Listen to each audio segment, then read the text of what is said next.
नमस्कार दोस्तों, मेरा नाम है रोहित खत्री और मैं आपका स्वागत करता हूं मेरे YouTube चैनल जिसका नाम है स्टडी विद रोहित खत्री पर। वीकली रिवीजन वीडियो है ये 22 अगस्त से लेकर 28 अगस्त तक का।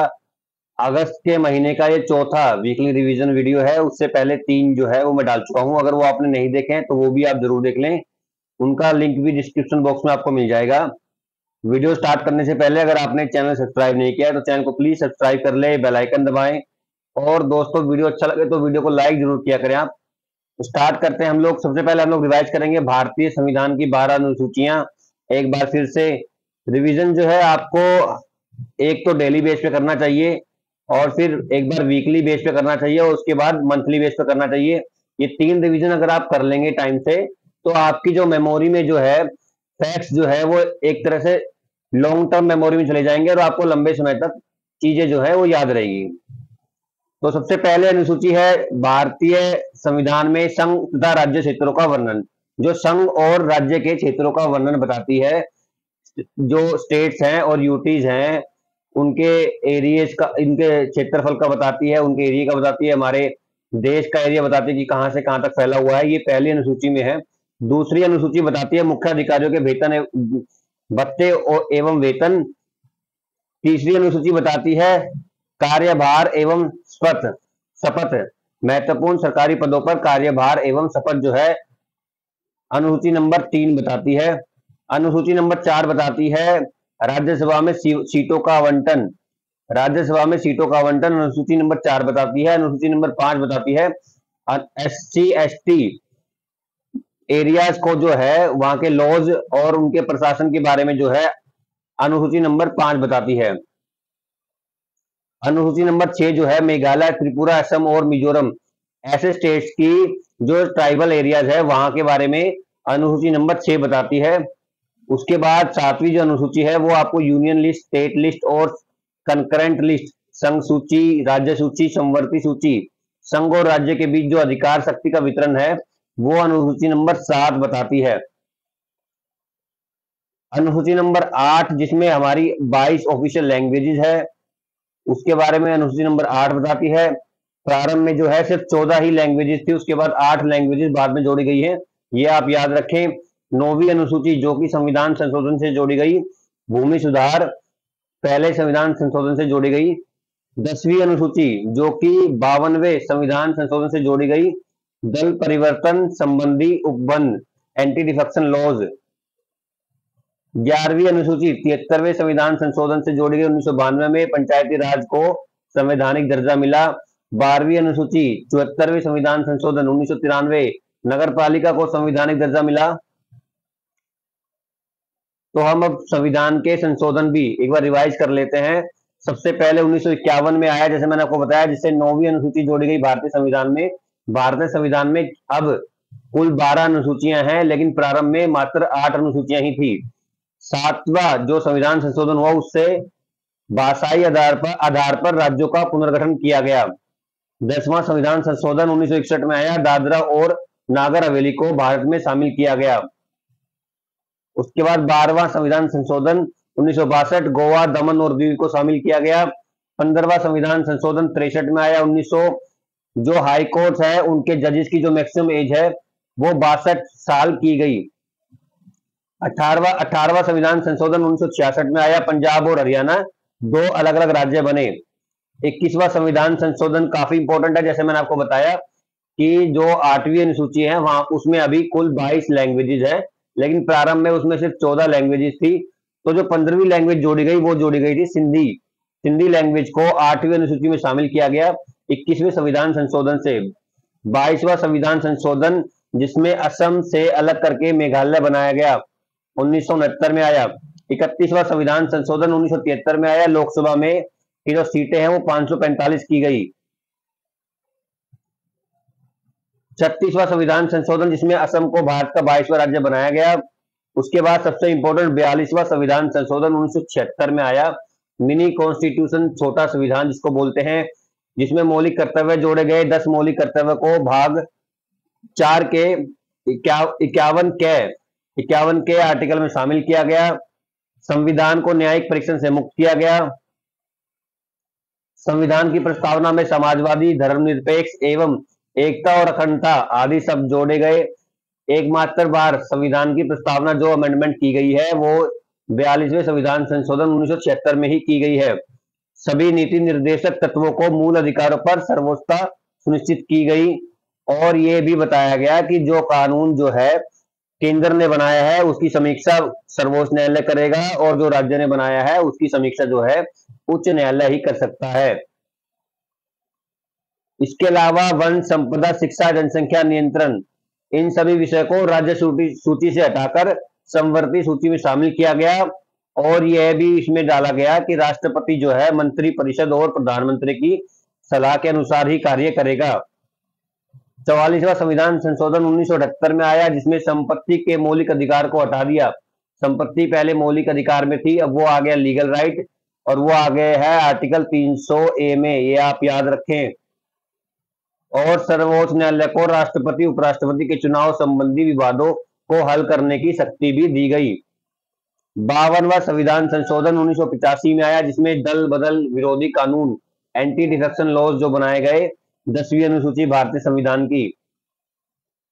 61वां संविधान संशोधन काफी इंपॉर्टेंट है, 1989 में आया। मतदान की आयु को 21 से घटाकर 18 वर्ष किया गया। 65वां संविधान संशोधन 1990 में आया। SC/ST आयोग की स्थापना आर्टिकल 338 में ये संविधान संशोधन किया गया। 69वां संविधान संशोधन 1991 दिल्ली को राष्ट्रीय राजधानी बनाया गया। उसके बाद 71वां संविधान संशोधन 1992 में आया जिसमें कोंकणी, मणिपुरी और नेपाली भाषा को शामिल किया गया। 8वीं अनुसूची में ये 3 भाषाएं और जोड़ी गई। 73वां संविधान संशोधन 1992 में आया जिसमें पंचायती राज को संवैधानिक दर्जा मिला, 11वीं अनुसूची भारतीय संविधान की। 74वां संविधान संशोधन 1993 में नगरपालिका को संवैधानिक दर्जा, 12वीं अनुसूची भारतीय संविधान की। 86वां संविधान संशोधन बहुत इंपॉर्टेंट है, मौलिक अधिकार में शिक्षा को शामिल किया गया, आर्टिकल 21A। 91वां संविधान संशोधन मंत्री परिषद को कुल सदस्यों का 15% किया गया। 92वां संविधान संशोधन 2003 में आया। बोडो, डोगरी, मैथिली और संथाली को शामिल किया कहां? 8वीं अनुसूची में। टोटल 8वीं अनुसूची में इसके बाद 22 भाषाएं हो गई। 97वां संविधान संशोधन सहकारी समितियों को संवैधानिक दर्जा 2011 में आया। कोऑपरेटिव सोसाइटीज को कॉन्स्टिट्यूशन जो है उसको स्टेटस दिया गया। 101वां संविधान संशोधन 2017 में आया, काफी बार पूछा भी गया है। जीएसटी जो है 101 संविधान संशोधन से लागू किया गया, 2017 में आया। 103 जो संविधान संशोधन है 2019 में आया। ईडब्ल्यूएस कोटा दिया गया, 10% आरक्षण दिया गया इकोनॉमिकल वीकर सेक्शन को। अब हम रिवाइज करेंगे करंट अफेयर्स पिछले पूरे वीक के। सबसे पहला क्वेश्चन है, किसने seamless M40 AI platform launch किया? Who launched seamless M40 AI platform? तो ये प्लेटफॉर्म लॉन्च किया है मेटा ने इसको लॉन्च किया है। तो इसके बारे में कुछ बता देता हूं। फेसबुक की मूल कंपनी मेटा प्लेटफॉर्म्स ने एक AI मॉडल जारी किया है जो दर्जनों भाषाओं में भाषण का अनुवाद और उनका प्रतिलेखन करने में सक्षम होगा। इसे विभिन्न भाषाओं में रियल टाइम कम्युनिकेशन को सक्षम करने वाले टूल के लिए एक संभावित बिल्डिंग ब्लॉक दिया गया है। एक तरह से ट्रांसलेटर है ये और करीब 100 लैंग्वेजेस को ये ट्रांसलेट कर सकता है। दूसरा क्वेश्चन, भारतीय नौसेना किस देश के साथ ओक्स इंडेक्स 2023 अभ्यास में भाग लेती है? With which country Indian navy participate in ओस इंडेक्स 2023 एक्सरसाइज? तो इंडिया ने ओस और इंडेक्स, ऑस्ट्रेलिया और इंडिया से बना है। ओस इंडेक्स ऑस्ट्रेलिया के साथ ये एक्सरसाइज की है। भारत की INS वागीर ऑस्ट्रेलिया में गई है इस एक्सरसाइज के लिए। INS वागीर जो है इससे पहले मालाबार अभ्यास भी उसने अटेंड किया जो कि 4 कंट्रीज के बीच हुआ, ऑस्ट्रेलिया, अमेरिका, जापान, इंडिया के बीच, जो कि ऑस्ट्रेलिया के सिडनी में हुआ। उसके बाद ओस इंडेक्स जो कि 22 अगस्त से 24 अगस्त के बीच हुआ, उसमें भी आईएनएस वागीर ने भाग लिया ऑस्ट्रेलिया के अंदर ही। क्वेश्चन 3, किसने आईबीएसए वर्ल्ड गेम्स 2023 में क्रिकेट में गोल्ड जीता? Who won gold in IBSA world games 2023 in cricket? तो ये गोल्ड मेडल जीता है हमारी भारतीय महिला क्रिकेट टीम ने ऑस्ट्रेलिया को हरा के। भारतीय महिला ब्लाइंड क्रिकेट टीम ने ऑस्ट्रेलिया को 9 विकेट से हरा के ये खिताब जीता है। आईबीएसए की फुल फॉर्म है इंटरनेशनल ब्लाइंड स्पोर्ट्स फेडरेशन, और अभी इसकी मेजबानी की है बर्मिंघम ने। बर्मिंघम कहाँ है? इंग्लैंड में। इसका ये 7वां संस्करण था और ये 27 अगस्त तक हुआ है। 14 अगस्त से 27 अगस्त तक ये चला है। और ब्लाइंड वुमेन क्रिकेट जो है पहली बार इसमें ये स्पोर्ट्स इस बार इसमें डाला गया था। क्वेश्चन 4, पीएम मोदी ने ग्रीस के नेताओं को कौन से लेख उपहार में दिए? तो पीएम मोदी ने which article did PM Modi gifted to Greece leaders? PM Modi ने मेघालय सोल, डोकरा आर्ट और बिदरी वर्कवास, ये तीनों ही आर्टिकल ग्रीस के लीडर्स को दिया है। ग्रीस में जब प्रधानमंत्री ने अपनी यात्रा की तो वहां पे ये गिफ्ट उनको उनके पीएम और उनके प्रेसिडेंट को दिए हैं। उनके पीएम को जो है हमारे पीएम ने एक तो मेघालय सोल दी है जो मेघालय की संस्कृति के बारे में बताती है, और उसके अलावा उन्हीं के पीएम को डोकरा कलाकृति भी दी गई है जो कि छत्तीसगढ़ में बनाई जाती है। ये जो डोकरा कलाकृति है ये बोली जाती है कि ये हड़प्पा सिविलाइजेशन से ही वहां पे जो है बनाई जा रही है, और वहीं की ये इसको जीआई टैग भी मिला हुआ है। उसके अलावा पीएम मोदी ने राष्ट्रपति को, जो ग्रीस के राष्ट्रपति को, जो बिद्री फूलदान है जो कि तेलंगाना का है, उसको ग्रीस के प्रेसिडेंट को गिफ्ट किया है। इन तीनों आर्टिकल की आपको इमेज दिखा देता हूं। ये है मेघालय सोल, ये आपका डोकरा आर्ट, और ये आपकी जो वॉश है, फूलदान है। क्वेश्चन 5, किस देश ने अपना क्रू 7 मिशन लॉन्च किया? Which country has launch its crew 7 mission? तो यूएसए ने अपना क्रू 7 मिशन लॉन्च किया है। इसमें यूएसए ने चार अंतरिक्ष यात्री जो चारों अलग अलग देश है उनको अंतरराष्ट्रीय अंतरिक्ष स्टेशन के लिए रवाना किया है। इन चारों का नाम मैं आपको बता देता हूं। ये चारों है नासा के जेमिसन मैकबेली, और फिर यूरोपीय अंतरिक्ष एजेंसी के एंड्रिस मैग्नेसन, और जापान एजेंसी के गए हैं साताकोशी फुरुकावा, और रशिया से गए हैं कॉन्स्टेंटिन बोरिसिव। ये सभी जो है स्पेसएक्स के क्रू ड्रैगन कैप्सूल में बैठकर सवार होकर अंतरिक्ष स्टेशन गए हैं। क्वेश्चन 6, आईएसएसएफ वर्ल्ड चैंपियनशिप में 50 मीटर पिस्टल में भारतीय महिला टीम ने कौन सा पदक जीता? Which medal Indian women's team won in 50 meter pistol at ISSF world championship? तो इसमें भारतीय महिलाओं ने गोल्ड मेडल जीता है। ये इन तीनों की जोड़ी ने ये गोल्ड मेडल जीता है, और इससे जो भारतीय टीम का जो अभी टेबल चल रही है, टेबल में इंडियन टीम का जो रैंक है 2 हो गया है। पहले नंबर 3 पे थी। इंडिया टीम के टोटल गोल्ड हो गए 6 और टोटल मेडल हो गए हैं 14। उबले हुए चावल पर सरकार द्वारा कितना निर्यात कर लगाया गया? How much export was imposed by government on boiled rice? तो बॉइल्ड राइस पर गवर्नमेंट ने जो है 20% का टैक्स लगाया है। ये टैक्स सरकार ने इसलिए लगाया है ताकि जो घरेलू आपका बाजार है वहां पे कीमतें ना बढ़े, इसलिए जो उबला हुआ राइस है उस पर 20% टैक्स लगाया है। इसके अलावा भारतीय सरकार ने बासमती चावल को छोड़कर सभी तरह के कच्चे चावल निर्यात बैन लगा चुका है।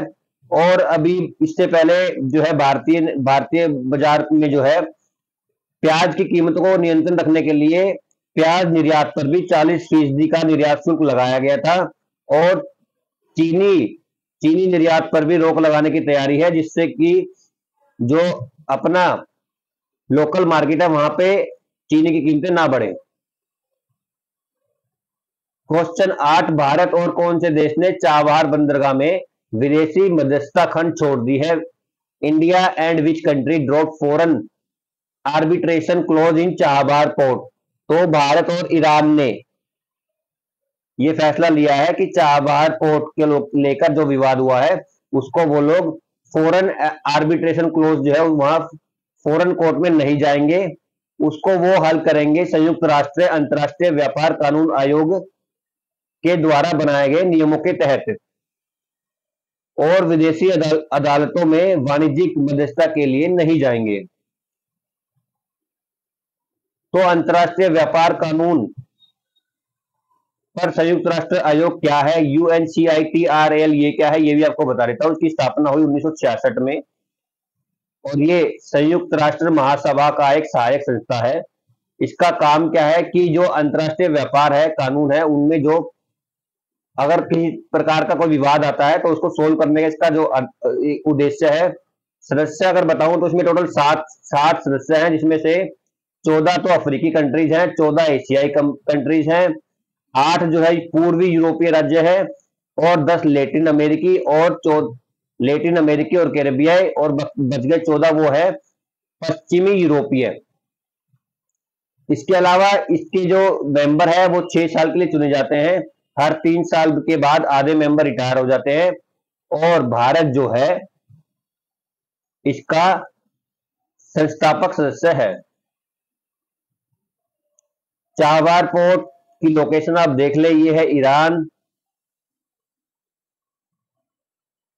ये है चाबहार पोर्ट ईरान में, और ये है भारत का गुजरात का कांडला पोर्ट। तो चाबहार पोर्ट बनाया जा रहा था क्योंकि ये कांडला से सिर्फ 72 किलोमीटर की दूरी पर है, ताकि भारत जो है दक्षिण चीन सागर में जो है जो चाइना का दबदबा बढ़ रहा है, और ग्वादर पोर्ट जो पाकिस्तान बना रहा है, उसको स्ट्रेटेजिकली उसको काटा जाए। Pitch side my life in Indian cricket पुस्तक किसने लिखी है? Who wrote the book pitch side my life in Indian cricket? तो ये किताब लिखी है अमृत माथुर ने। भारत किस देश के साथ अपना अगला चंद्रमा मिशन लॉन्च करेगा, जिसका नाम ल्यूपैक्स है? With which country India will launch its next mission named LUPEX? तो भारत जो है जापान के साथ अपना अगला चंद्रमा मिशन जो है ल्यूपैक्स लॉन्च करेगा। तो भारत चंद्रमा के साथ काम करेगा। तो इसरो जो भारतीय एजेंसी है, इसरो के बारे में कुछ फैक्ट आपको बता देता हूँ। भारतीय अंतरिक्ष अनुसंधान संगठन जो है इसरो, उसकी स्थापना 15 अगस्त 1969 को ही, इसका मुख्यालय बेंगलोर में है, और इसके जो चेयरमैन है वो है एस सोमनाथ।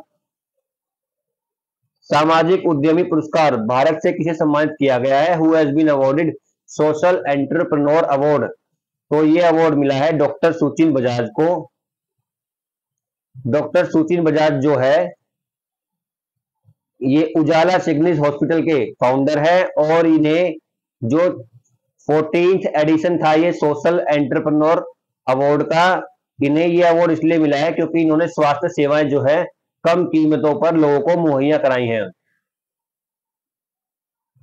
ये है इमेज डॉक्टर सुचिन बजाज की। क्वेश्चन नंबर 12, किस राज्य ने 4 नए जिले बनाने की घोषणा की है? Which state has announce to create 4 new district? तो असम गवर्नमेंट ने अभी 4 नए डिस्ट्रिक्ट बनाने की घोषणा की है। इससे पहले राजस्थान गवर्नमेंट ने 19 नए जिले बनाने की घोषणा की थी। तो ये दोनों आप जो है साथ याद कर ले। असम ने ये घोषणा की है। तो असम के बारे में कुछ फैक्ट, असम की जो राजधानी है वो है दिसपुर, राज्यपाल है जगदीश मुखी, और मुख्यमंत्री है हिमंता बिस्वा शर्मा। पीएम मोदी ने किस दिन को राष्ट्रीय अंतरिक्ष दिवस के रूप में मनाने की घोषणा की है? PM Modi announced which day to be celebrated as national space day? तो पीएम मोदी ने 23 अगस्त को नेशनल स्पेस डे मनाने की घोषणा की है। 23 अगस्त को ही क्यों घोषणा की है? क्योंकि 23 अगस्त को चंद्रयान मिशन 3 जो है सक्सेसफुल हुआ, तो उसी दिन को नेशनल स्पेस डे बनाने की घोषणा की है। इसके अलावा 2 और नाम दिए हैं पीएम मोदी ने, जैसे कि जहां चंद्रयान 3 का लैंडर उतरा उस जगह को शिव शक्ति नाम दिया गया है, और जहां तक चंद्रमा 2 पहुंचा उसको तिरंगा पॉइंट कहा गया। किस शहर ने 2022 स्मार्ट सिटी पुरस्कार जीता? Which city has won the 2022 smart city award? तो ये अवार्ड मिला है इंदौर शहर को। इंदौर शहर ने लगातार 6ठी बार ये अवार्ड लिया है। स्मार्ट सिटी जो है इंदौर चुना गया है। और अगर बात करें स्मार्ट स्टेट की, तो उसमें स्मार्ट स्टेट में मध्य प्रदेश नंबर 1 पर है, और तमिलनाडु नंबर 2 पर है, राजस्थान और यूपी दोनों एक साथ नंबर 3 पे आए हैं। और अगर हम बात करें केंद्र शासित प्रदेश की, यूनियन टेरिटरीज की, तो उसमें चंडीगढ़ ने सबसे ज्यादा स्कोर किया है। इन्फोसिस ने किस महिला को अपना ब्रांड एम्बेसडर बनाया? Infosys made which female it's brand ambassador? तो इन्फोसिस ने टेनिस खिलाड़ी इगा स्वातेक, जो वर्ल्ड नंबर 1 रैंक पर है, अभी पोलैंड की खिलाड़ी है, इसको अपना फीमेल ब्रांड एम्बेसडर बनाया है। पीएम मोदी ने ब्रिक्स नेताओं को क्या गिफ्ट किया? What did PM Modi gifted to BRICS leaders? तो पीएम मोदी ने ब्रिक्स में भी, जो ब्रिक्स समिट चल रहा था साउथ अफ्रीका में, वहां पे भी वहां के लीडर्स को गिफ्ट किए हैं। तो उसमें एक है बिद्री सुराही, गोंड पेंटिंग और नागालैंड सोल, ये तीनों के तीनों ही गिफ्ट किए हैं। इसमें से नागालैंड सोल तो आप देख सकते हैं नागालैंड का है, बिद्री सुराही जो है ये आपकी तेलंगाना की है, और गोंड पेंटिंग मध्य प्रदेश की है। इन सभी की इमेज आप देख सकते हैं, बिद्री सुराही, गोंड पेंटिंग और नागालैंड सोल। किस देश ने पीएम मोदी को ऑर्डर ऑफ ऑनर के ग्रैंड क्रॉस से सम्मानित किया? Which country honoured PM Modi with the grand cross of the order of honour? तो ये दिया है भारत के प्रधानमंत्री को ग्रीस के प्रेसिडेंट ने। ये आप देख सकते हैं इमेज ग्रीस के प्रेसिडेंट की। तो ये जो order of grand cross of honour है, ये ग्रीस का दूसरा सबसे बड़ा नागरिक सम्मान है, ये भी आप साथ ही साथ याद कर ले।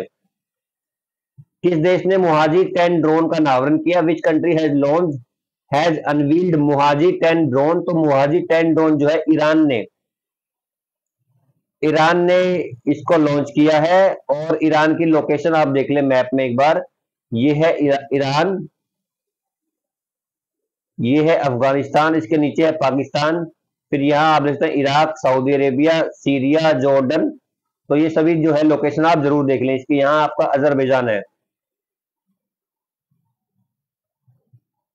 फुकुशिमा पावर प्लांट कहां स्थित है? Where is Fukushima power plant located? तो फुकुशिमा पावर प्लांट जो है, पावर प्लांट जो है आपका जापान में है, और ये अभी चर्चा में है क्योंकि 2011 में सुनामी में ये बर्बाद हो गया था। तो इसमें जो 10 लाख टन पानी है उसको साफ करके समुद्र में छोड़ने की परमिशन अभी दी है जापान सरकार ने, तो इसलिए ये चर्चा में अभी आया। क्वेश्चन 20, किसने 69वें राष्ट्रीय पुरस्कारों में सर्वश्रेष्ठ अभिनेता पुरस्कार से सम्मानित किया गया? किसे? Who has been awarded as best actor at 69th national award? तो ये मिला है अल्लू अर्जुन को। फिल्म पुष्पा के लिए बेस्ट एक्टर अल्लू अर्जुन चुने गए हैं। और अगर बात करें फीमेल एक्टर में, आलिया भट्ट और कृति सेनन, इन दोनों को बेस्ट एक्ट्रेस का अवार्ड मिला है गंगूबाई काठवाड़ी और मिम्मी के लिए। हाल ही में भारत के हल्के लड़ाकू विमान तेजस द्वारा किस मिसाइल का परीक्षण किया गया था? Which missile was tested by India's light combat aircraft Tejas? तो तेजस ने अभी अस्त्रा का परीक्षण किया है। अस्त्रा जो है ये आपका हवा से हवा में मार करने वाली मिसाइल है, और ये बियॉन्ड विजुअल रेंज BVR, जो टारगेट आपकी विजुअल रेंज के अंदर नहीं है उसको हिट करने की क्षमता रखती है। इसको जो है बनाया है रक्षा अनुसंधान और विकास प्रयोगशाला DRDL, अनुसंधान केंद्र इमारत RCI और DRDO की अन्य प्रयोगशाला द्वारा इसका डिजाइन जो है विकसित किया गया है। महिला समानता दिवस कब मनाया जाता है? When is women equality day celebrated? तो महिला समानता दिवस जो है ये आपका 26 अगस्त को मनाया जाता है। 26 अगस्त को क्यों मनाया जाता है? क्योंकि 26 अगस्त 1920 में अमेरिका में फीमेल्स को जो है वोटिंग का अधिकार मिला था, इसलिए 26 अगस्त को महिला समानता दिवस मनाया जाता है। उसके बाद है फाइड वर्ल्ड कप 2023 कौन जीता? Who won the FIDE world cup 2023? FIDE जो वर्ल्ड कप है ये आपका चेस का वर्ल्ड कप है, ये भी आप याद रखें। और ये जीते हैं मैग्नस कार्लसन। मैग्नस कार्लसन जो नॉर्वे के खिलाड़ी हैं, और इन्होंने हमारे भारतीय खिलाड़ी रमेश बाबू को हराया है। ये आप देख सकते हैं, ये है मैग्नस कार्लसन, और ये है छोटी उम्र के हमारे रमेश बाबू प्रागनंदा। अमनप्रीत सिंह को ISSF वर्ल्ड चैंपियनशिप 2023 में कौन सा मेडल मिला? विच medal did Amanpreet Singh win in ISSF world championship 2023? तो अमनप्रीत सिंह को गोल्ड मेडल मिला है इसमें, और ये चल रही है आपकी अजरबैजान की बाकू में, ये भी आप याद रखें। स्वच्छ वायु सर्वेक्षण 2023 में किसने टॉप किया? Who has topped in clean air survey? तो इसमें जो है इंदौर ने टॉप किया है। पोषण सूचकांक में किसने टॉप किया? Who has topped in nutrition awareness index? तो न्यूट्रिशन अवेयरनेस इंडेक्स में पंजाब ने टॉप किया है। पंजाब के बारे में कुछ फैक्ट। पंजाब की राजधानी चंडीगढ़, राज्यपाल है बनवारी लाल पुरोहित और मुख्यमंत्री है भगवंत मान। कौन सी घटना यूट्यूब पर दुनिया की सबसे ज्यादा देखी जाने वाली लाइव स्ट्रीम बन गई? Which event became the world's most live viewed stream on YouTube? तो ये बन गई है चंद्रयान 3 की जो लाइव स्ट्रीमिंग हुई थी, वो दुनिया में सबसे ज्यादा यूट्यूब पर लाइव देखी गई घटना बनी, जिसमें 80 लाख पीक करंट व्यूअर्स ने एक साथ इस घटना को देखा। Drunk on love, the life vision and Kabir के गाने, ये किसने लिखी है? ये किताब लिखी है विपुल रिक्की ने। ये है इस बुक का कवर पेज और ये है विपुल रिक्की की इमेज। केरल का पहला एआई स्कूल कहां लॉन्च किया गया? Where is Kerala first AI school launch? तो केरला की राजधानी तिरुवनंतपुरम में केरला ने अपना पहला आर्टिफिशियल इंटेलिजेंस स्कूल जो है लॉन्च किया है। ये जो स्कूल है इसका उद्घाटन किया है भारत के पूर्व राष्ट्रपति रामनाथ कोविंद ने। और केरला के बारे में कुछ फैक्ट। केरला की राजधानी जो है वो है तिरुवनंतपुरम, राज्यपाल है आरिफ मोहम्मद खान और मुख्यमंत्री है पिनरी विजयन।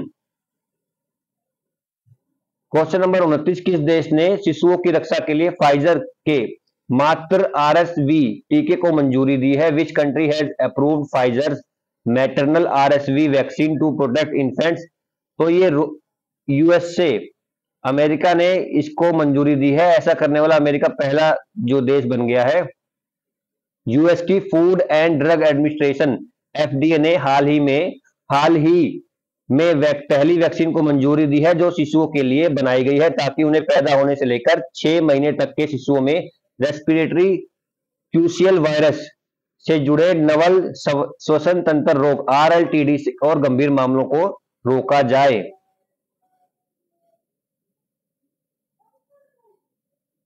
ब्रिक्स में कितने नए सदस्य जोड़े जाएंगे? How many new members will be added in BRICS?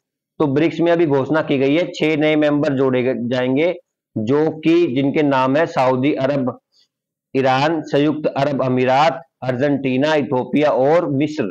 तो ये 6 देश और जुड़ जाएंगे ब्रिक्स में, तो उससे जो है ब्रिक्स के मेंबर कंट्रीज हो जाएंगे टोटल 11। तो अभी जो 5 ब्रिक्स के मेंबर्स है वो आप जानते हैं, ब्राजील, रसिया, इंडिया, चाइना और south Africa. United world wrestling ने किस देश की रेसलिंग फेडरेशन को सस्पेंड कर दिया है? United world wrestling has suspended which countries wrestling federation? तो भारत की रेसलिंग फेडरेशन को सस्पेंड कर दिया है। कारण क्या बताया गया है? कारण बताया गया है कि जो अध्यक्ष पद है वो काफी टाइम से खाली है, उसके चुनाव जो है बार बार पोस्टपोन किए जा रहे हैं। WFI को पहले जो है जनवरी में और फिर बाद में मई में निलंबित कर दिया गया था। तब भारत के शीर्ष पहलवानों ने इसकी कार्यप्रणाली का विरोध किया था और उसके तत्कालीन अध्यक्ष बृजभूषण पर महिला पहलवानों का यौन उत्पीड़न करने का आरोप लगाया था। WFI के दैनिक मामलों का प्रबंधन वर्तमान में भारतीय ओलंपिक संघ द्वारा गठित भूपेंद्र सिंह बाजवा की अध्यक्ष वाली तदर्थ समिति द्वारा किया जा रहा है। क्वेश्चन 32, उष्ण कटिबंधीय तूफान हिलेरी कहां पर कहर बरपाया? उष्ण कटिबंधीय तूफान हिलेरी ने कहां पर कहर बरपाया? Where did tropical storm Hilary wreck havoc?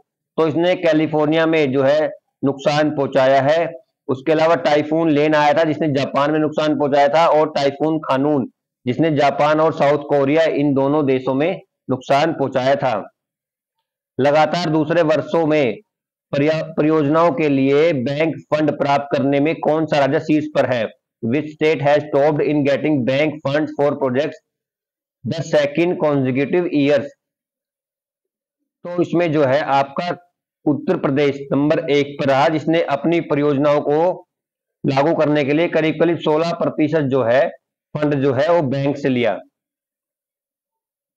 Uttar Pradesh की राजधानी लखनऊ, उत्तर प्रदेश के जो राज्यपाल है वो है आनंदीबेन पटेल और मुख्यमंत्री है योगी आदित्यनाथ। क्वेश्चन नंबर 34, कौन सा टाइगर रिजर्व बन गया है भारत का 54वां टाइगर रिजर्व?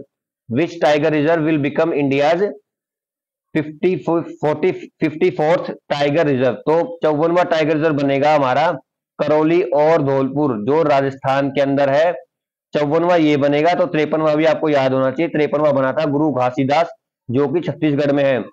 राजस्थान का ये 5वां टाइगर रिजर्व बनेगा। तो राजस्थान में अभी जो मौजूद नंबर 4 टाइगर रिजर्व है वो मैं आपको बता देता हूं। राजस्थान में रणथंभौर टाइगर रिजर्व है, सरिस्का टाइगर रिजर्व है, मुकुंदरा हिल्स टाइगर रिजर्व है और रामगढ़ विषधारी टाइगर रिजर्व है। चांद के दक्षिणी ध्रुव पर कितने देश उतरे हैं? How many countries have landed on south pole of moon? तो इस पे सिर्फ हमारा देश भारत एक ही देश उतर पाया है, उससे पहले जो है कोई भी नहीं उतर पाया। क्वेश्चन नंबर 36, किस देश ने भारत के लिए ई वीजा सुविधाएं शुरू की है? Which country has launched e visa facilities for India? तो ई वीजा सुविधा जो है रशिया ने शुरू की है। रशिया ने ई वीजा सुविधा शुरू की है भारतीयों के लिए। ई वीजा सुविधा से क्या होगा कि जो वीजा के लिए एजेंसी के चक्कर काटने पड़ते हैं, एम्बेसी के चक्कर काटने पड़ते हैं, वो सब बंद हो जाएगा। आप जो है ऑनलाइन ही ये सब कर सकेंगे। थाईलैंड के प्रधानमंत्री के रूप में किसे चुना गया है? Who has been elected as prime minister of Thailand? तो थाईलैंड के प्राइम मिनिस्टर चुने गए हैं Srettha Thavisin. Srettha Thavisin Thailand के प्राइम मिनिस्टर चुने गए हैं। इनसे पहले थाईलैंड के प्राइम मिनिस्टर थे प्रयुत चान ओ चा, ये भी आप याद रखें। और इनकी इमेज में आपको दिखा देता हूं, श्रेथा थाविसिन ये है। और थाईलैंड की लोकेशन भी आप जरूर देख लें, ये है आपका येलो कलर में थाईलैंड। थाईलैंड जो है एशियान का मेंबर है। एशियान में ये 10 कंट्रीज हैं जो इस मैप में दिखाई गई है। चुनाव आयोग का राष्ट्रीय प्रतीक कौन बनेगा? Who will become election commission next national icon? तो इलेक्शन कमीशन का राष्ट्रीय प्रतीक बनेगा क्रिकेटर सचिन तेंदुलकर। अगले 3 साल तक ये लोगों में जागरूकता फैलाएंगे, इलेक्शंस की इंपॉर्टेंस बताएंगे। ये है इमेज सचिन तेंदुलकर की। क्वेश्चन नंबर 39, राष्ट्रीय हरित न्यायाधिकरण के अध्यक्ष के रूप में किसे नियुक्त किया गया है? Who has been appointed as chairman of national green tribunal? National green tribunal का चेयरमैन अभी चुने गए हैं जस्टिस प्रकाश श्रीवास्तव। इनसे पहले जस्टिस शिव कुमार सिंह जो है इसके एक्टिंग चेयरमैन चुने गए थे। और ए के गोयल जो है इनसे पहले चेयरमैन थे एनजीटी के, नेशनल ग्रीन ट्राइब्यूनल के। नेशनल ग्रीन ट्राइब्यूनल की स्थापना 2010 में हुई थी, ये भी आप साथ के साथ याद रखें। जस्टिस प्रकाश श्रीवास्तव की इमेज में आपको दिखा देता हूं, ये है जस्टिस प्रकाश श्रीवास्तव जो एनजीटी के नए चेयरमैन बने हैं। किसने घोषणा की कि खेलो इंडिया विमेंस लीग को अस्मिता विमेंस लीग के नाम से जाना जाएगा? Who announced that Khelo India women's league to be known as Asmita women league? तो ये जो घोषणा की है हमारे स्पोर्ट्स मिनिस्टर अनुराग सिंह ठाकुर ने की है कि जो खेलो इंडिया वुमेन्स लीग है उसको अस्मिता विमेंस लीग के नाम से जाना जाएगा। क्वेश्चन नंबर 41, राजा अनिरुद्ध श्रीराम जिन्होंने सिंगापुर इंटरनेशनल मैथ ओलंपियाड में सिल्वर मेडल जीता वह किस राज्य से है? Raja Aniruddh Sriram who won silver in Singapore international math olympiad is from which state? तो ये आंध्र प्रदेश से है। मात्र 4th क्लास में पढ़ते हैं या इन्होंने गोल्ड मेडल जीता है सिंगापुर में मैथ ओलंपियाड में। ये है इनकी इमेज। और आंध्र प्रदेश की राजधानी विशाखापट्टनम, राज्यपाल एस अब्दुल नजीर और मुख्यमंत्री वाई एस जगनमोहन रेड्डी। ये भी आप साथ के साथ रिवाइज कर ले। क्वेश्चन 42, कावेरी नदी कहां स्थित है? From where Kaveri river originates? तो कावेरी नदी कहां से निकलती है ये क्वेश्चन में पूछा गया है। कावेरी नदी ये करंट अफेयर में इसलिए डाला गया है क्योंकि तमिलनाडु और कर्नाटक के बीच में विवाद चल रहा है कावेरी नदी के पानी के लिए। तो कावेरी नदी निकलती कहां से? ये कर्नाटक से निकलती है। आर्टिकल 262 यहाँ क्यों लिखा गया है? आर्टिकल 262 इसलिए लिखा गया है क्योंकि इसी आर्टिकल के तहत जो नदियों का एक तरह से उनका जो झगड़ा है वो आर्टिकल 262 के तहत ही निपटाया जाता है। कावेरी नदी जो है कर्नाटक राज्य के कोडागु जिले के पश्चिमी घाट में ब्रह्मगिरी रेंज में तालकावेरी से निकलती है। पश्चिमी घाट में ब्रह्मगिरी रेंज से निकलती है ये, और समुद्र तल से जो कि 1341 मीटर ऊंचाई पर है और बंगाल की खाड़ी में गिरने से पहले करीब करीब 800 किलोमीटर तक ये चल लेती है। इसकी इमेज भी आपको दिखा देता हूं। यहां से स्टार्ट होती है आपकी कावेरी रिवर और गिरती है यहाँ वेस्ट बे ऑफ बंगाल में, और ब्रह्मगिरी रेंज से इसकी शुरुआत होती है। डीजी यात्रा सुविधा शुरू करने वाला उत्तर पूर्व का पहला हवाई अड्डा कौन सा है? Which is the first airport in north east to introduce Digi Yatra facility? तो डीजी यात्रा फैसिलिटी क्या है? जो एयरपोर्ट्स में लाइंस लगती है आपकी डॉक्यूमेंट चेकिंग की, वो सब जो है आपको डिजिटल करने के लिए वो सुविधा स्टार्ट हो गई है गुवाहाटी इंटरनेशनल एयरपोर्ट पे, और ये पहला नॉर्थ ईस्ट का ऐसा एयरपोर्ट बन गया है। तो गुवाहाटी ने स्टार्ट किया है। तो नॉर्थ ईस्ट का क्वेश्चन है, तो नॉर्थ ईस्ट के जो भी स्टेट्स है उनकी मैं आपको एक तो लोकेशन और उनकी कैपिटल रिवाइज कराता हूँ साथ के साथ। जैसे सिक्किम है, सिक्किम की कैपिटल है गंगटोक। आप ऊपर देखिए हिमाचल अरुणाचल प्रदेश, अरुणाचल प्रदेश की कैपिटल है ईटानगर। फिर असम की कैपिटल है दिसपुर, और मेघालय की कैपिटल है शिलोंग। नागालैंड की कैपिटल है कोहिमा, मणिपुर की कैपिटल है इम्फाल, मिजोरम की कैपिटल है इजवाल, और आपकी त्रिपुरा की कैपिटल है होगी अगरतला। तो ये थे नॉर्थ ईस्ट के स्टेट्स, इनकी कैपिटल और इनकी location. Question 44, UEFA super cup 2023 किसने जीता? Who won the UEFA super cup 2023? तो यूएफा सुपर कप जो है मैनचेस्टर सिटी ने जीता है सेविला को हरा के। मैनचेस्टर सिटी जो इंग्लैंड का क्लब है, सेविला जो स्पेन का क्लब है, इन दोनों के बीच में यूएफा सुपर कप 2023 हुआ था। ये इस बार इसका 48th एडिशन था, 48वां संस्करण था। और ये यूएफा सुपर कप जो है ये दो टीमों के बीच में होता है। कौन सी दो टीमें? एक टीम वो जो कि यूएफा चैंपियनशिप लीग जीती है, और दूसरी वो टीम जिसने यूएफा यूरोपा लीग जीता है। तो यूएफा जो चैंपियंस लीग थी वो मैनचेस्टर क्लब ने जीती थी, और यूएफा यूरोपा लीग थी वो स्पेनिश क्लब सेविला ने जीती थी। तो इन दोनों के बीच में मैच हुआ था जिसमें मैनचेस्टर सिटी जो है जीत गई है ये सुपर कप। 15वां शिखर सम्मेलन कहां आयोजित किया जा रहा है? Where is 15th BRICS summit is being organised? तो 15वां शिखर सम्मेलन जो है ये हुआ है साउथ अफ्रीका में। साउथ अफ्रीका में हुआ है। तो ब्रिक्स के जो मेंबर्स है, लीडर्स है, मेन लीडर्स, उनके नाम मैं आपको बता देता हूं। जैसे ब्राजील हो गया, ब्राजील के प्रेसिडेंट हो गए लूला डा सिल्वा, रशिया के प्रेसिडेंट व्लादिमीर पुतिन, इंडिया के prime minister Narendra Modi, China के प्रेसिडेंट शी जिनपिंग, और साउथ अफ्रीका जो होस्ट कंट्री है उसके प्रेसिडेंट सिरिल रामापोसा।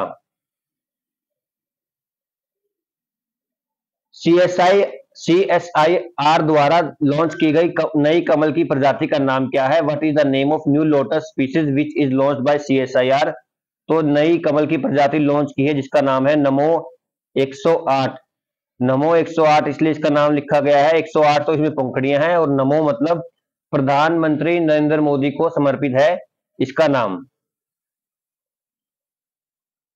भारत के राष्ट्रीय वनस्पति अनुसंधान संस्थान सीएसआईआर एनबीआरआई ने राष्ट्रीय पुष्प कमल की एक नई असाधारण प्रजाति लॉन्च की जिसका नाम नमो 108 रखा गया।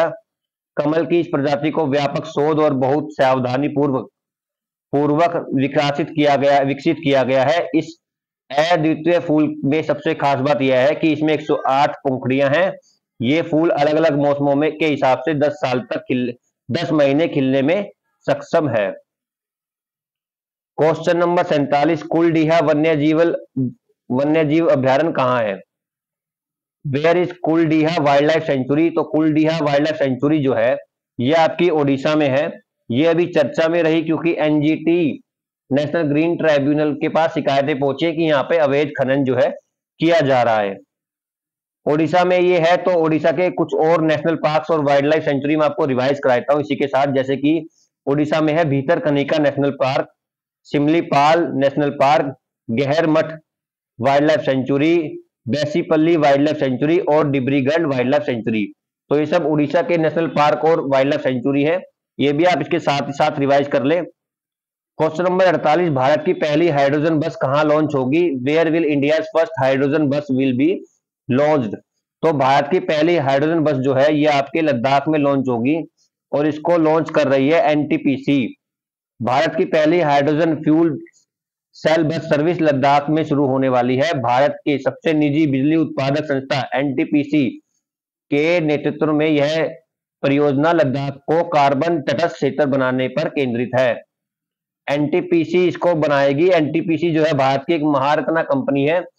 तो मैं इसके साथ आपको बता देता हूँ, भारत में कुल टोटल जो है अभी 13 महारत्ना कंपनी है। उनके नाम भी आपको बता देता हूँ, जैसे भेल, BPCL, Coal India, GAIL India, Hindustan Petroleum, Indian Oil, NTPC, ONGC, Power Finance Corporation, Power Grid Corporation, Rural Electrification Corporation, SAIL, और नंबर 13 पे है ऑयल इंडिया। नवरत्न कंपनियां, महारत्न कंपनियां आपने सुना तो कई बार होगा, तो मैं आपको बता देता हूं महारत्न कंपनियां कैसे बनती हैं। जो नवरत्न कंपनियां पिछले 3 साल में औसत वार्षिक टर्नओवर 25,000 करोड़ रुपए, निवल लाभ नेट प्रॉफिट जो है उसका 5,000 करोड़ रुपए हो, एवं वार्षिक औसत निवल, जो टोटल निवल संपत्ति है, नेट संपत्ति जो है 15,000 करोड़ रुपए हो, तो वो महारत्न कंपनियों का दर्जा प्राप्त कर सकती हैं। नवरत्न कंपनियों को ही महारत्न कंपनी का दर्जा मिल सकता है। नवरत्न कंपनी या महारत्न कंपनियां केवल सरकारी कंपनियों को ही बोला जा सकता है, किसी भी प्राइवेट कंपनी को नवरत्न या महारत्न कंपनी नहीं बोला जा सकता। एशियाई जूनियर स्क्वॉश चैंपियनशिप कहां आयोजित की गई? Where was Asian junior squash championship held? तो एशियन जूनियर स्क्वॉश चैंपियनशिप जो है 16 अगस्त से 20 अगस्त तक चाइना में इसका आयोजन हुआ। इसमें भारत का परफॉर्मेंस भी मैं आपको बता देता हूं। भारत ने इस टूर्नामेंट में 4 मेडल हासिल किए, जिसमें 4 ब्रोंज, टोटल 5 मेडल हो गए, मतलब 4 ब्रोंज और 1 गोल्ड। इस टूर्नामेंट में 15 साल की अनाहत सिंह ने अंडर 17 कैटेगरी में देश को गोल्ड दिलाया है। अनाहत सिंह की इमेज में आपको दिखा देता हूं, यह है अनाहत सिंह जिन्होंने गोल्ड मेडल जीता है। क्वेश्चन 50, कच्चा थीवू द्वीप किस महासागर में स्थित है? Katchatheevu island is located in which ocean? तो कच्चा थीवू आइलैंड जो है ये आपका इंडियन ओशियन में है। ये अभी चर्चा में रहा क्योंकि प्रधानमंत्री नरेंद्र मोदी ने नो कॉन्फिडेंस मोशन जब चलाया गया था उस दौरान इसका जिक्र किया था। तो इसकी लोकेशन, इसके बारे में कुछ फैक्ट मैं आपको बता देता हूं। हिंद महासागर में भारत के दक्षिणी छोर पर और श्रीलंका के बीच में यह एक द्वीप, श्रीलंका के बीच एक द्वीप स्थित है, लेकिन भारत और श्रीलंका के बीच यह द्वीप हमेशा से विवाद का कारण रहा। 285 एकड़ में बसा यह द्वीप 17वीं सदी में मदुरई के राजा रामनद के जमींदारी के अधीन था। 1947 में जब भारत आजाद हुआ तो सरकारी दस्तावेजों में इसे भारत का हिस्सा बताया गया था, लेकिन इंदिरा गांधी ने इसको गिफ्ट कर दिया था श्रीलंका को। प्रधानमंत्री नरेंद्र मोदी ने कहा है कि हम जो है कच्चा थीवू द्वीप जो है वापस लेंगे। कच्चा थीवू द्वीप की जो लोकेशन आप देख सकते हैं, यहां पड़ता है बीच में कच्चा थीवू द्वीप। अंडर 20 वर्ल्ड रेसलिंग चैंपियनशिप में किस देश ने टॉप किया? Which country has topped in under 20 world wrestling championship? तो इसमें ईरान ने टॉप किया है, और इसमें भारत का रैंक जो है नंबर 2 पे भारत रहा। ईरान की लोकेशन मैं आपको फिर से दिखा देता हूं। ईरान, ये आपका अफगानिस्तान, इराक और सऊदी अरेबिया से घिरा हुआ ईरान। क्वेश्चन नंबर 52, बीआरओ ने कहां दुनिया की सबसे ऊंची सड़क बनाना शुरू किया है?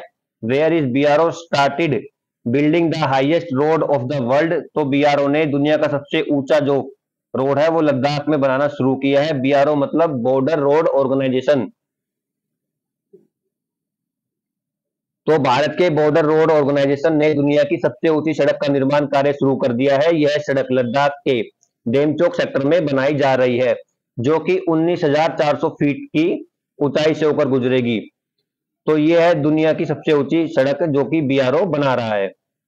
क्वेश्चन 53, केंद्रीय और एकीकृत जीएसटी संशोधन विधेयक को किसने मंजूरी दी है? Who has approved the central and integrated GST amendment bill? तो इस बिल को जो मंजूरी है वो प्रेसिडेंट की मंजूरी ही बची हुई थी। लोकसभा से पास हो गया था, विधान और राज्यसभा से भी पास हो गया था, तो उसके बाद सिर्फ प्रेसिडेंट की मंजूरी ही बची थी, वो भी मिल गई है इसको। आर्टिकल नंबर क्वेश्चन नंबर 54, किस मंत्रालय ने विवाह पर्यटन अभियान शुरू किया है? Which ministry has launched wedding tourism campaign? तो वेडिंग टूरिज्म कैंपेन जो है मिनिस्ट्री ऑफ टूरिज्म ने इसको लॉन्च किया है। टूरिज्म मिनिस्टर कौन है भारत के, वो भी मैं आपको बता देता हूं, जी किशन रेड्डी, ये इनकी इमेज है। और ये जो अभियान है ये कहता है कि जो बाहर के लोग हैं वो भारतीय स्टाइल में शादियां करें, इसलिए उनको प्रोत्साहित करने के लिए ये टूरिज्म प्लान जो है ये लाया गया है। वैश्विक मंच पर भारत को एक प्रमुख एवं पसंदीदा विवाह स्थल के रूप में प्रदर्शित करने के उद्देश्य से ये स्कीम लाई गई है। क्वेश्चन नंबर 55, किस राज्य का टूलिप गार्डन एशिया का सबसे बड़ा टूलिप गार्डन बन गया है? Which states tulip garden has become Asia's largest tulip garden? तो जम्मू एंड कश्मीर के श्रीनगर में जो टूलिप गार्डन है, इसमें करीब करीब 16 लाख टूलिप के फ्लावर्स हैं, वो दुनिया का, एशिया का सबसे बड़ा टूलिप गार्डन बन गया है। तो पूरा वीडियो देखने के लिए बहुत बहुत धन्यवाद। ये थे टॉप 55 क्वेश्चन पिछले वीक के। अगर आपको पीडीएफ चाहिए इस सेशन का, मिल जाएगा मेरे Telegram channel study with Rohit Khatri पर। सारे पीडीएफ मैं अपने टेलीग्राम चैनल पर जरूर डालता हूं। अगर आपने चैनल अभी तक सब्सक्राइब नहीं किया है तो प्लीज चैनल को सब्सक्राइब कर ले, बेल आइकन दबाएं और वीडियो अच्छा लगे तो वीडियो को लाइक भी करें। मिलेंगे आपसे अगली वीडियो में। धन्यवाद।